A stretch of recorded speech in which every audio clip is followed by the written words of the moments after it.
Hello friends. आज हम discuss करेंगे डेटाबेस में सीक्वल में। और सीक्वल में हम देखेंगे कि जो टेबल्स होती है, टेबल्स के बीच में जो हम रिलेशनशिप इस्टेब्लिश करते हैं उसमें हम क्या काम करते हैं और उसमें क्या क्या हमारे पास में सेटिंग्स हैं, क्या क्या उसके फीचर्स हैं। ये बहुत ही इंपॉर्टेंट टॉपिक है हमारे सॉफ्टवेयर डेवलपमेंट के लिए भी। और जब भी हम इंटरव्यू देते हैं तो उसमें भी ये क्वेश्चन हमसे बहुत अच्छी तरह पूछा जाता है कि जो दो या तीन टेबल्स या एक से ज़्यादा टेबल्स जब भी हम क्रिएट करते हैं तो उनके बीच में रिलेशनशिप्स होती है कि एक टेबल में प्राइमरी की होता है, फिर फॉरेन की होता है, और उनके बीच में रिलेशनशिप जो आरडीबीएमएस का बहुत ही इंपॉर्टेंट पार्ट है। तो इसके बीच में आज हम डिस्कस करके देखेंगे कि ये कैसे काम करता है और इसमें क्या क्या इसके फीचर्स हैं उस पर हम डिस्कस करेंगे। तो एक टेबल में मैं यहाँ पर लिखता हूँ सिंपल तरीके से। एक जैसे हमारे पास में मान लीजिए दो टेबल है, हम दो टेबल का एक इसमें वर्ड में हम बना करके देखेंगे और फिर उसको हम ऐसे प्रैक्टिकल करके देखेंगे। सपोज हमारे पास में टेबल वन है, टेबल वन, एक हमारे पास टेबल वन है जो कि प्राइमरी की टेबल है। प्राइमरी की टेबल मतलब आप समझ सकते हैं कि जिसमें हमने प्राइमरी की ले रखा है।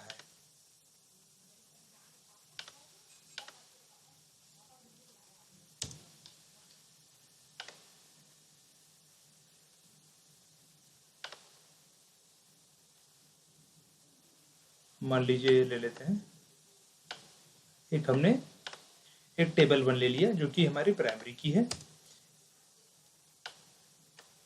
इसमें हम कुछ कॉलम्स लेते हैं। एक तो कॉलम होगा आईडी, ये हमारी क्या होगी, आईडी, ये हमारी प्राइमरी की होगी। सेकंड कॉलम मान लीजिए हम सिंपल बिल्कुल लेकर चलते हैं, नेम, ये हमारा नॉर्मल वेरकैर होगा। हमने एक टेबल हमने ली जिसका नाम है टेबल वन, उसमें दो कॉलम लिए, एक आईडी लेंगे एक नेम लेंगे। जो आईडी होगी वो हमारी प्राइमरी की होगी और जो नेम होगा वो कुछ भी नहीं होगा, नॉर्मल होगा। हमने एक टेबल ले ली। अब हम एक और टेबल लेते हैं, एक दूसरी टेबल यहाँ पर हम लेते हैं,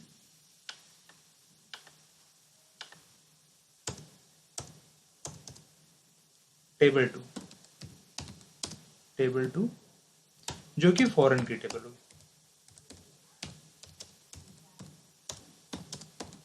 फॉरेन की टेबल का मतलब ये हो गया कि जो टेबल टू के अंदर जो भी हमारे पास में आईडी होगी, कॉन्टेक्ट नंबर होगी, वो एक फॉरेन की होगी जो पहले टेबल से मैप्ड होगी। हमारी पुरानी टेबल जो टेबल वन है उससे मैप्ड होगी। सपोज इसमें एक हमारे पास में आईडी है जो कि यहाँ भी प्राइमरी की है,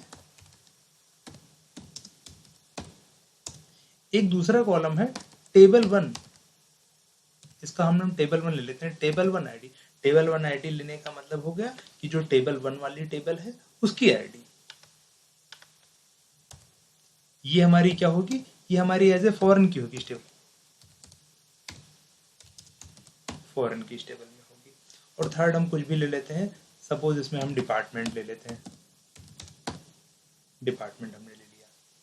तो फ्रेंड्स अब हमारे पास में दो टेबल है, एक टेबल वन ये हमारे पास हो गई जिसमें हमने दो कॉलम लिए हैं, एक आईडी और एक नेम। आईडी हमारी प्राइमरी की है। एक टेबल टू है जिसमें हमारे पास में तीन कॉलम है, एक आईडी है और एक डिपार्टमेंट है, और हमारे पास में एक कॉलम है table one ID. Table one ID का मतलब ये जो टेबल वन की आईडी है ये एज ए यहाँ फॉरेन की यूज हो रही है। मैं इसको हाईलाइट कर दे रहा हूँ ताकि आपको समझ में आए। ये हमारे पास में दो टेबल है। अब इन दो टेबल्स के बीच में हम रिलेशनशिप पर डिस्कस करेंगे कि जब हम दो टेबल में रियल टाइम बनाते हैं, टेबल वन टेबल टू बनाते हैं, तब इनके बीच में हम रिलेशन इस्टेब्लिश करते हैं। कहने का मतलब है जैसे आप एक टेबल बनाते हैं टेबल वन, इसमें आपने कुछ डेटा रख दिया और उसी के बेस पर टेबल टू में आपने डेटा रख दिया। जब भी आप टेबल को डिलीट करने जाते हैं, अपडेट टेबल के डेटा को डिलीट या अपडेट करने जाते हैं तो कुछ रिस्ट्रिक्शंस होती है। उस रिस्ट्रिक्शंस पर हम डिस्कस करेंगे कि वो क्या होती है। तो चलिए हम ओपन करते हैं एसक्यूएल और यहाँ पर हम दो टेबल बनाते हैं। एक टेबल हम बनाते हैं TBL डिपार्टमेंट और दूसरा टेबल बनाते हैं TBL EMP डिटेल। ठीक है, ये दो टेबल हम बनाएंगे और इन दो टेबल पर हम डिस्कस करेंगे। तो मैं क्रिएट करता हूं, जैसे मैंने क्रिएट किया टेबल वन टेबल 1 में एक कॉलम हमने आईडी लिया, इसका डेटा टाइप इंटीजर होगा। सेकंड हमने क्या लिया, डिपार्टमेंट नेम, यहाँ हम डिपार्टमेंट आईडी कर दे रहे हैं कि समझ में आए, और इसको हमने varchar ले लिया।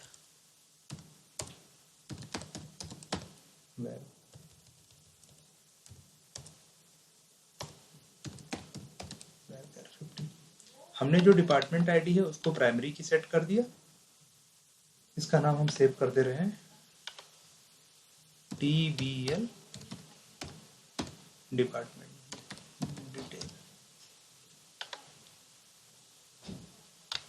रिफ्रेश करेंगे, हमारा TBL एक डिपार्टमेंट डिटेल आ गया। एक और टेबल ले लेते हैं जिसका नाम रखते हैं EMP एम्प्लॉय डिटेल। तो इसको हमने रख लिया EMP ID। एक हमने लिया इसमें EMP नेम जो कि varchar होगा, और थर्ड हमने लिया डिपार्टमेंट आईडी जो कि हमारे डिपार्टमेंट वाले टेबल में है, हमने इंटीजर लिया। हमने EMP इसको प्राइमरी डिफाइन कर दिया, और हमें अब डिपार्टमेंट वाली टेबल है, जो डिपार्टमेंट वाली टेबल थी उसकी आईडी यहाँ भी यूज हो रही है एम्प्लॉय के टेबल में कि ये एम्प्लॉय किस डिपार्टमेंट का है। तो इसको हम जा करके फॉरन की डिक्लेयर करेंगे। उसके लिए हम यहाँ पर रिलेशनशिप में गए। रिलेशनशिप में जैसे आप जाएंगे यहाँ पर आपको कुछ नहीं मिलेगा, आपको ऐड करना होगा। ऐड करते ही एक आपको सबसे ऊपर एक कॉलम मिलेगा टेबल एंड कॉलम स्पेसिफिकेशन। ये देखिए ये सेकंड नंबर पर है। यहाँ पर आप जाइए तो यहाँ पर देखिए आपको टेबल्स मिलेगी। जैसे यहाँ पर जितनी टेबल होंगी आपके इस डेटाबेस में वो सारी टेबल आ जाएंगी, और इधर आ जाएगा। तो इस ये प्राइमरी की ये आपको दिया हुआ ऊपर, यहाँ पर टेबल 3 बाय डिफॉल्ट सेलेक्ट है। यहाँ पर आपको प्राइमरी की जिस कॉलम को आपको प्राइमरी की रखना है वहाँ आप सेलेक्ट करेंगे। तो सपोज हमने पहले TBL डिपार्टमेंट डिटेल ये हमने सेलेक्ट कर लिया प्राइमरी की के लिए कि हमें इसमें प्राइमरी की का डेटा रखना है, और हमने डिपार्टमेंट आईडी को प्राइमरी की डिफाइन कर रखा था।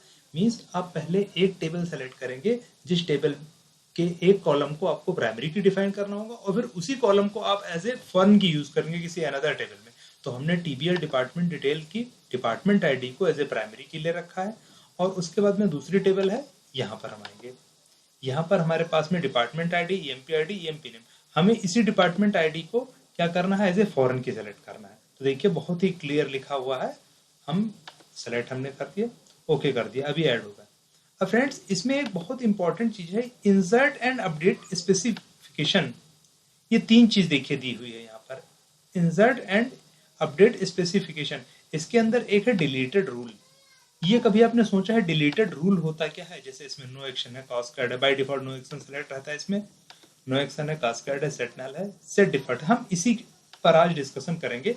इस पार्ट 1 वीडियो में इसी टॉपिक पर डिस्कस करेंगे कि इसका तीनों का यूज क्या, चारों का सॉरी यूज क्या होता है, नो एक्शन का क्या पर्पज होता है, कास्केड का, सेट नल का और सेट डिफॉल्ट। इन सब का यूज क्या होता है और किस कंडीशन में इसको यूज करते हैं और कैसे यूज करते हैं, इस पर हम डिस्कस करके देखेंगे। तो अभी हम बाय डिफॉल्ट कुछ नहीं सेलेक्ट कर रहे हैं, by default no action select है, हमने यहाँ कैंसिल कर दिया और इस टेबल को सेव कर दिया।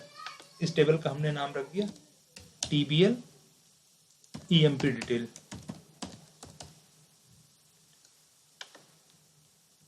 यहाँ पर आ गया, हम ओके हमने कर दिया। अब हमारे पास में दो टेबल हो गई।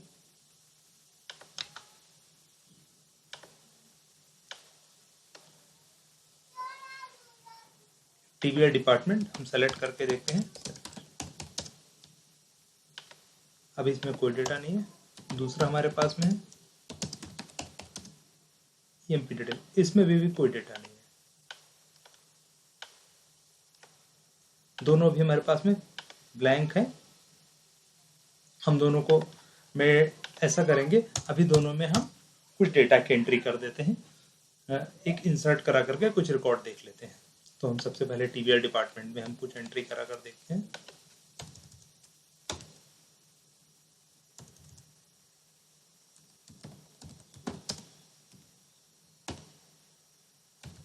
एक डिपार्टमेंट सेलेक्ट कर लिया HR,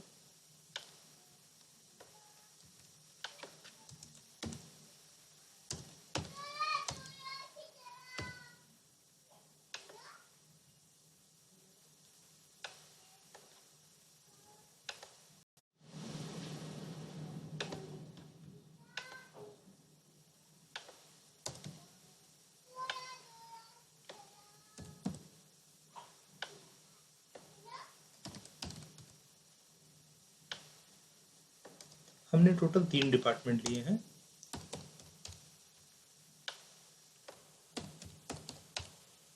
हमने बीच में यूनियन लगा दिया।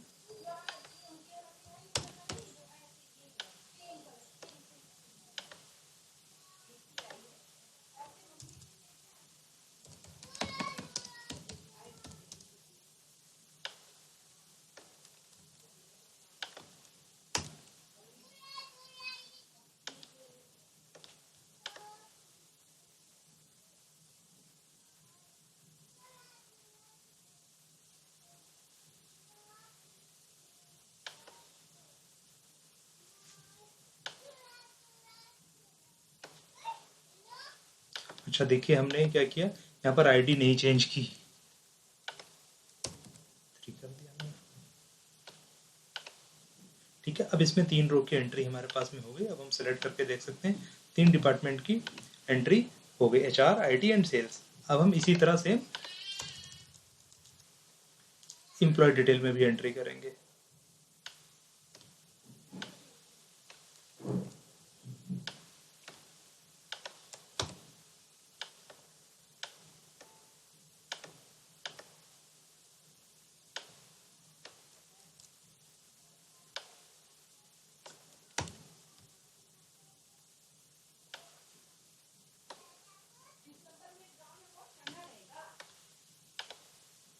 इसमें एक एमपी आईडी मान लीजिए 1 हो गई, और हम किसी एम्प्लॉय का नाम दे दें। हमने नाम दे दिया राज, और जो इसमें डिपार्टमेंट आईडी जाएगी वो 1 जाएगी।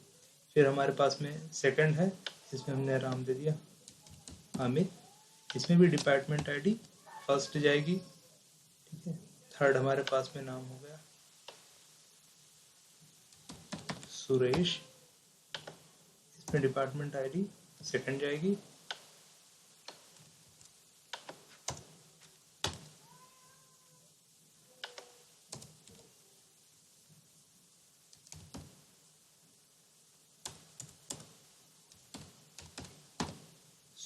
इसमें डिपार्टमेंट आईडी, इसमें भी सेकंड जाएगी। हमने बीच में यूनियन है। हमारे पास में ये टोटल हमारे पास में हमने 4 रिकॉर्ड एंट्री कर रहे हैं। 2 में फर्स्ट वाला डिपार्टमेंट जाएगा और 2 में सेकंड वाला डिपार्टमेंट जाएगा। मतलब एक में HR डिपार्टमेंट जाएगा, देख लेते हैं हम, और दूसरे में IT डिपार्टमेंट जाएगा। सेल्स हम भी रहने दे रहे हैं, हम सेलेक्ट करके देखते हैं।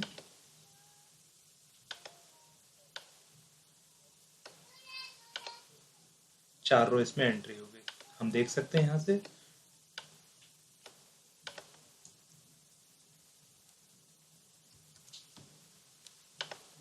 ये हमारे पास में 4 रो, एक एम्प्लॉय आईडी 1 जिसका डिपार्टमेंट है HR, मतलब डिपार्टमेंट 1, एम्प्लॉय आईडी 2 इसका भी डिपार्टमेंट HR है, एम्प्लॉय आईडी 3 इसका डिपार्टमेंट IT, एम्प्लॉय आईडी 4 इसका डिपार्टमेंट भी IT है। अब हम इन डेटा के बीच में रिलेशंस देखेंगे कि ये डेटा कैसे काम करता है। मीन्स इसको डिलीट करते हैं। जैसे मान लीजिए ये हमारे पास में पहली प्राइमरी की टेबल, हमारे पास में ये फॉरेन की टेबल है।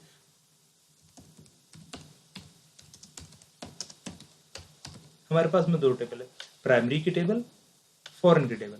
अब हमें मान लीजिए कोई डेटा डिलीट करना, सपोज हम दोनों को सेलेक्ट करते हैं। हमें मान लीजिए कोई डेटा डिलीट करना हो, मान लीजिए हम HR का ये डेटा डायरेक्ट डिलीट करते हैं जिसका डिपार्टमेंट आईडी फर्स्ट है।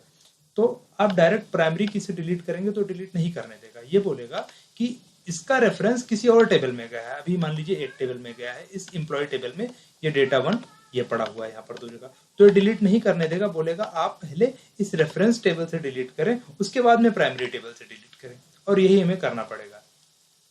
तो इसी रिलेटेड यहाँ पर सारा काम करेंगे हम, और एक कर करके हम एक एक देखेंगे। तो सबसे पहले चलिए हम ऐसा करते हैं, एक हम डिपार्टमेंट टेबल से डिलीट करके देखते हैं डेटा क्या होता है। हमने डिलीट किया, delete from TBL department master, where department ID, जिसमें मान लीजिए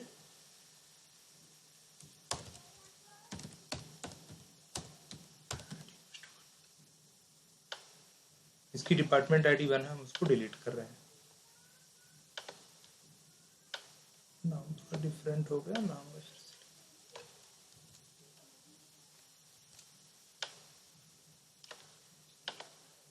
देखिए आपको बहुत इसमें क्लियर मैसेज दे रहा है ये कि देखिए मैसेज में साफ साफ लिखा है delete statement conflict with the reference of, ये साफ साफ लिखा हुआ है कि जो डिपार्टमेंट आईडी वाला कॉलम है ये और कहीं यूज हो रहा है, तो ये वर्क नहीं करेगा। मीन्स इसके लिए आपको क्या करना पड़ेगा, आपको पहले जाकर के फॉरेन की टेबल से डेटा डिलीट करना पड़ेगा, फिर आप प्राइमरी की टेबल में आएंगे। तो चलिए हम देख लेते हैं फॉरेन की टेबल। पहले हम फॉरेन की का डेटा डिलीट करते हैं।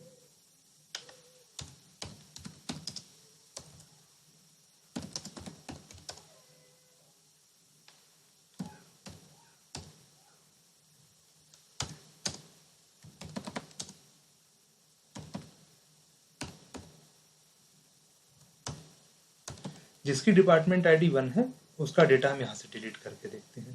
यहाँ से मैंने डिलीट किया, ये देखिए यहाँ से रिकॉर्ड डिलीट होगा। अब हम एम्प्लॉय टेबल में देखेंगे जा करके, यहाँ पर डिलीट होगा डेटा, लेकिन अभी ये प्राइमरी की में डेटा है। अब हम प्राइमरी की को यहाँ से डिलीट करके देखेंगे, ये भी हो जाएगा डिलीट, क्योंकि उसका जो फॉरेन की टेबल थी वहां से डेटा हट गया है, यहाँ से डिलीट हो गया। ये हमारा एग्जाम्पल बिल्कुल सही चल रहा है, ये वर्कर है, इसको हमने कमेंट कर दिया।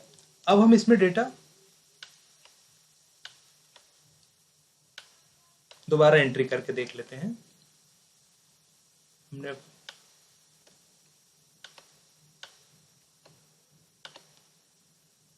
HR की एंट्री यहाँ भी कर ली और 2 रिकॉर्ड की एंट्री यहाँ भी हमने कर ली। अब सबसे पहले जब हमने 2 टेबल के बीच में रिलेशंस देखे थे, जैसे हमने एम्प्लॉय टेबल के बीच में रिलेशंस देखे थे, अब आपको मैं बताऊंगा तो आपको समझ में भी आ जाएगी ये चीजें कि यहाँ पर जो इंसर्टेड रूल था वो नो एक्शन था। तो इस केस में क्या हुआ, हम नो एक्शन के केस में जब भी हम डेटा डिलीट करने के लिए आते हैं तो सबसे पहले हमारा प्राइमरी की से डेटा डिलीट नहीं हो सकता है, सबसे पहले हम फॉरेन की से डेटा डिलीट करते हैं, उसके बाद में हम प्राइमरी की से डेटा डिलीट करते हैं। तो हम यहाँ पर साथ साथ लिखते भी चलेंगे।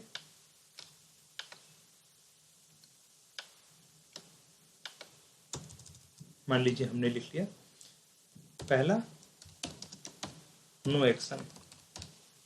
नो एक्शन के केस में क्या करना है आपको, नो एक्शन के केस में सबसे पहले डिलीट डेटा फ्रॉम फॉरेन की देन प्राइमरी की। मीन्स आपसे इंटरव्यू में कोई भी पूछा जाएगा या आप जब भी काम करते हैं कि मान लीजिए हमें एक सिनेरियो बना करके दे दिया गया कि हमारे पास में 2 टेबल हैं, एक टेबल प्राइमरी की वाली है और एक फॉरेन की वाली है। सपोज जैसे हमने यहाँ यूज किया, एक टेबल हमारी प्राइमरी की है और दूसरी फॉरेन की है, और हमने दोनों में डेटा एंटर कर रखा है और हम डायरेक्ट प्राइमरी की से डेटा डिलीट करेंगे तो डेटा नहीं डिलीट होगा। उसके लिए हमें क्या करना पड़ेगा, पहले हमें फॉरेन की का डेटा हटाना पड़ेगा, देन हम प्राइमरी की का डेटा हटा सकते हैं। ये किस केस में होगा, जब हमने वहां पर नो एक्शन सेलेक्ट कर रखा है। अब हम स्टेटस चेंज करते हैं, नो एक्शन के अलावा कुछ और करके देखते हैं। जैसे हमने यहाँ पर गए डिपार्टमेंट, यहाँ रिलेशनशिप में गए, हमने यहाँ पर डिलीटेड रूल में हटा करके नो एक्शन की जगह हमने कास्केड कर दिया, हमने यहाँ सेव किया। अब हम डिलीट करके देखेंगे कि अब रिजल्ट हमारा क्या आता है। तो हम पहले जैसे कि पहले हम फॉरेन की में डिलीट करते थे, फिर प्राइमरी की में डिलीट करते थे। प्राइमरी की में डिलीट करते तो हमें डिलीट नहीं करने देता था। अब हम देखते हैं इस केस में क्या होगा, हम डायरेक्ट प्राइमरी की में डिलीट करते हैं। जैसे हमने टीबीएल हमने प्राइमरी की में डिलीट पहला रिकॉर्ड डिलीट करके देखा। देखिए इसमें क्या हुआ, जैसे आपने कास्केड किया था यहाँ आपका तुरंत रिकॉर्ड डिलीट हो गया। मतलब कास्केड सेलेक्ट करने के बाद में आप डायरेक्ट प्राइमरी की से डेटा डिलीट कर सकते हैं। अब देखेंगे रिजल्ट क्या आता है इसमें। जैसे इसमें हम देखते हैं टीबीएल, यहाँ पर देखिए पहली वाली आईडी का डेटा हट गया। अब हम आकर के इसकी रेफरेंस टेबल में देखते हैं, मतलब जहां हमने फॉरेन की यूज किया है, देखिए वहां भी डेटा हट गया, वहां भी जिसकी डिपार्टमेंट आईडी 1 थी उसका डेटा हट गया। तो कहने का मतलब यह है कि जब आप कास्केड सेलेक्ट करेंगे उस कंडीशन में हमेशा यही होगा, जब भी आप कास्केड सेलेक्ट करेंगे कि जो भी आप प्राइमरी की में जो भी डेटा डिलीट करेंगे उससे रेफरेंस, उससे रिलेटेड ऑल फॉरेन कीज का डेटा अपने आप हट जाएगा। जैसे आप प्राइमरी की में आप डेटा सेलेक्ट डिलीट करते हैं कास्केड सेलेक्ट करके, तो वो डेटा जो भी फॉरेन की में यूज हो रहा होगा वो अपने आप हट जाएगा, अपने आप डिलीट हो जाएगा। तो हम यहाँ कर लिखते हैं number second cascade.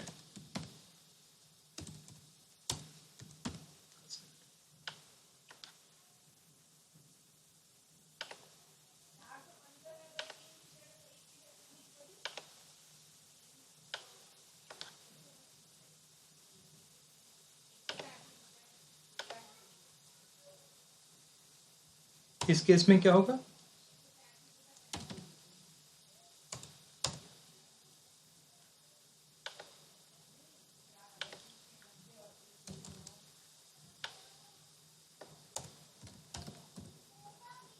Delete data from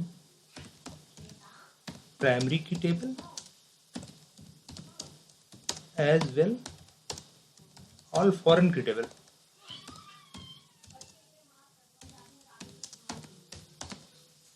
ठीक है, मीन्स जब भी हम कास्केड सेलेक्ट कर देंगे सेटिंग्स में जाकर के, तो हमारा ये हो जाएगा कि प्राइमरी की से तो डिलीट हो गए डेटा, उसके साथ साथ हमारा जो फॉरेन की टेबल्स हैं वहां से भी डेटा अपने आप डिलीट हो जाएगा।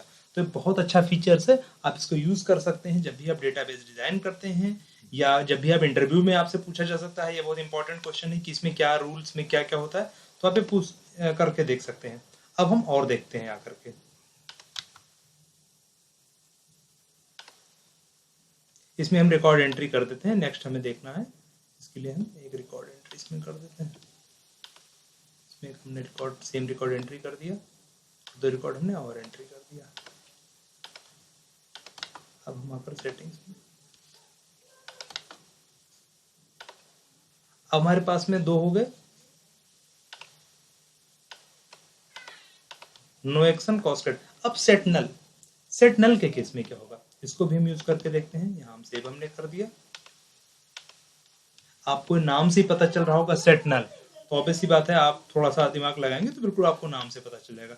सेट नल के केस में क्या होगा, अभी हमारे पास में डेटा है प्राइमरी की, ये टेबल हमारे पास प्राइमरी की टेबल है जिसमें डिपार्टमेंट आईडी और डिपार्टमेंट नेम है। दूसरी हमारे की फॉरेन की टेबल है जिसमें एम्प्लॉय की आईडी है और एम्प्लॉय का डिपार्टमेंट साथ में दिया हुआ, कौन से डिपार्टमेंट की आईडी है। अब हम मान लीजिए प्राइमरी की टेबल से फिर यहाँ पर डेटा डिलीट करते हैं। मान लीजिए प्राइमरी की टेबल से हमने डिपार्टमेंट और टेबल से जिनकी डिपार्टमेंट आईडी 1 है, मतलब HR डिपार्टमेंट, उसका डेटा हम डिलीट करके देखते हैं। हमने ऐसे डिलीट किया, देखिए डेटा डिलीट हो गया। अभी अब डेटा डिलीट हो गया, अब हम चेक करते हैं हमारी प्राइमरी की टेबल मतलब डिपार्टमेंट में एक डेटा HR वाला डिलीट हो गया। अब आप फॉरेन की टेबल में जाकर के देखें, तो यहां से ये देखिए, यहां से डेटा पूरा डिलीट नहीं हुआ, क्या हो गया, जो फॉरेन की कॉलम था वहां पर नल वैल्यू चली गई, क्योंकि हमने सेलेक्ट क्या कर रखा था, सेट नल सेलेक्ट कर रखा था। देख लीजिए, फिर से मैं आपको दिखा दे रहा हूं।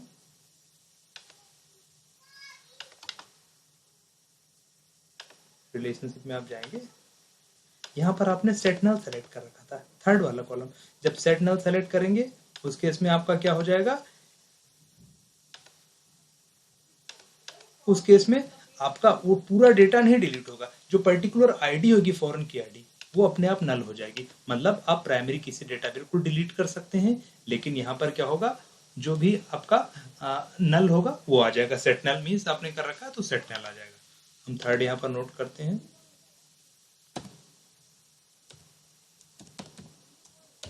सेट नल। इसमें क्या होगा, डिलीट फ्रॉम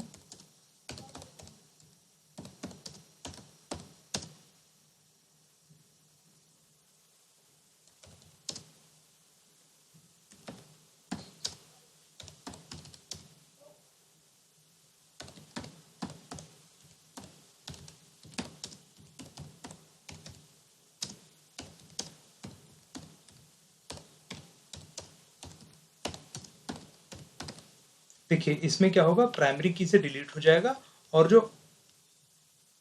फॉरेन की वाला डेटा है वो सेट नल हो जाएगा।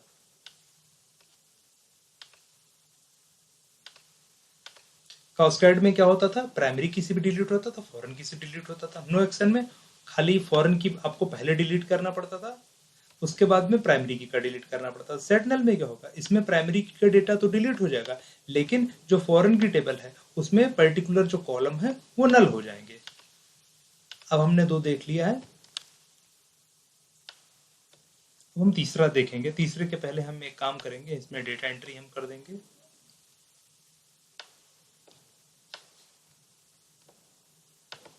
चार का डेटा हमने डाल दिया, क्योंकि यहाँ पर आईडी अपडेट हुई है, सेट नल हुई, तो इसको अपडेट करेंगे, डिलीट नहीं करेंगे। हम अपडेट कर देंगे, update department set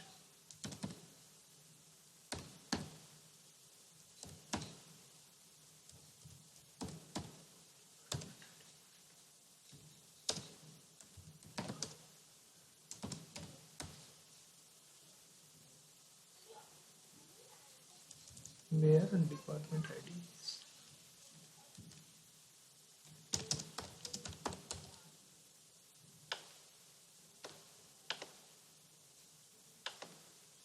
department ID है।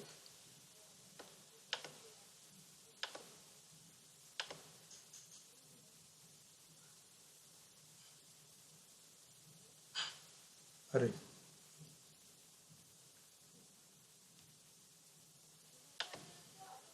टेबल का नाम गलत हो गया है।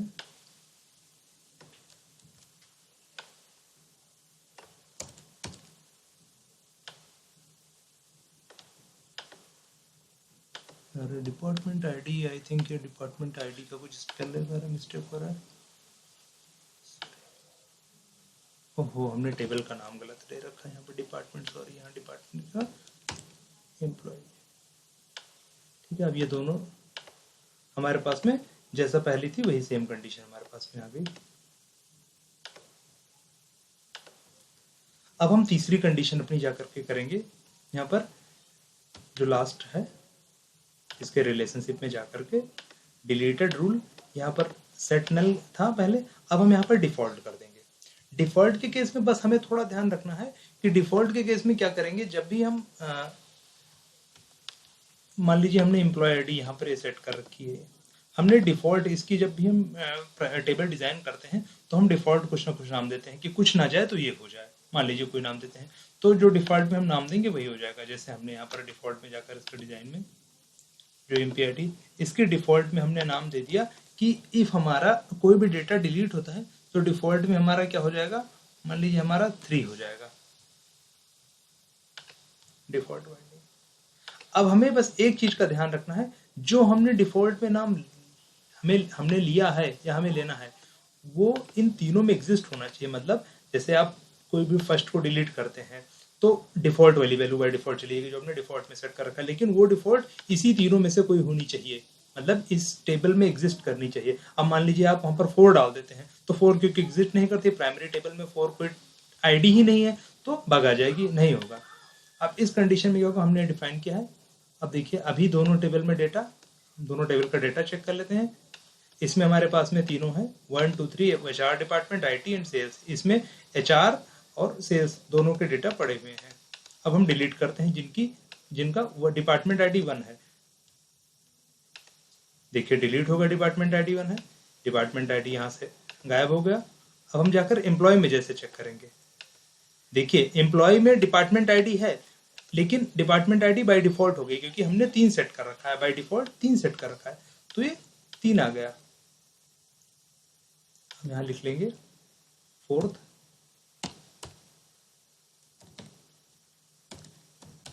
Default, set the default value. जो भी डिफॉल्ट वैल्यू हम सेट करेंगे वही यहाँ पर आ जाएगी। तो फ्रेंड्स ये बहुत इंपॉर्टेंट टॉपिक है, अब आपको समझ में आ चुका होगा। आप इसकी प्रैक्टिस करके आप देखिएगा एक बार कि जब भी हम डिफाइन करते हैं, कोई भी स्ट्रक्चर टेबल बनाते हैं, मैं फिर से ओपन कर दे रहा हूँ, जब भी रिलेशनशिप्स हम बनाते हैं तो हमारे पास में इंसर्ट अपडेट रूल में 4 चीजें होती हैं। एक नो एक्शन, नो एक्शन के केस में क्या होगा कि जब भी आप प्राइमरी की से डेटा सेलेक्ट करेंगे, डिलीट करेंगे सॉरी, तो प्राइमरी की से डेटा डिलीट नहीं करने देगा, वो बोलेगा कि आप पहले फॉरेन की में डिलीट करें तब प्राइमरी की में डिलीट करें। सेकंड आपके पास में कास्केड है, कास्केड आप यहाँ पर सेटिंग में सेलेक्ट करते हैं फॉरेन की टेबल में, तो आप डायरेक्ट प्राइमरी की से डेटा डिलीट कर सकते हैं, और वो जितनी भी रेफरेंसेस टेबल है, जितनी भी फॉरेन की टेबल्स है जहां पर फॉरेन की हमने लगाई है, उन सारों को वो हटा देगा, डिलीट कर देगा। थर्ड हमारे पास में सेट नल है। सेट नल का काम क्या है? सेट नल का काम ये है कि जो भी आप प्राइमरी की से डेटा डिलीट करेंगे, फॉरेन की टेबल में जाकर के वो डेटा उस पर्टिकुलर आईडी को जो आपने प्राइमरी की ले रखा है और दूसरी टेबल में फॉरेन की है, उसको नल कर देगा, मतलब ब्लैंक कर देगा।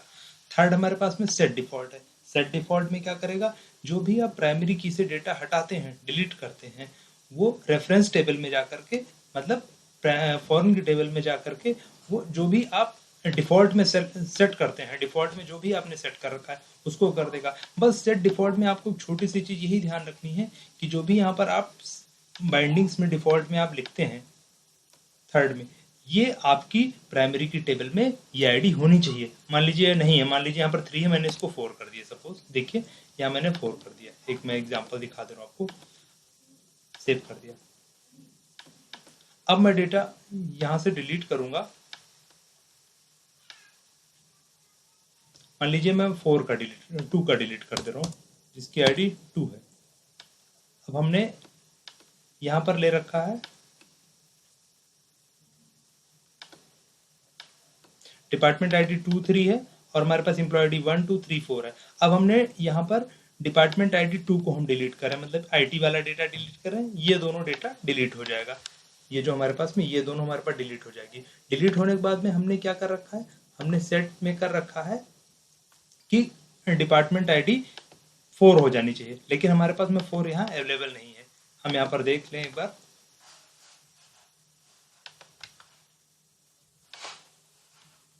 कि हमने सही सेट कर रखा है। हाँ, हमने सेट डिफॉल्ट कर रखा है, ठीक है। हम डिलीट करके देखते हैं, ये डिलीट नहीं होगी। देखो आपको साफ साफ मैसेज आ रहा है। मैसेज क्या आ रहा है कि delete statement conflict with the foreign की कांस्टेंट एफके। इसमें रीजन भी साफ साफ लिखा हुआ है कि जो कॉलम है डिपार्टमेंट आईडी, ये वहाँ अवेलेबल नहीं है। मतलब हमने 4 वहाँ सेट कर रखा है, लेकिन वो 4 अवेलेबल नहीं है, 4 प्राइमरी की में है ही नहीं। अब आप डायरेक्ट प्राइमरी की से डेटा हटा रहे हैं, लेकिन 4 प्राइमरी की में कहीं है ही नहीं। इसकी जगह आप कुछ भी कर दें। आप मान लीजिए इसकी जगह 3 कर दें,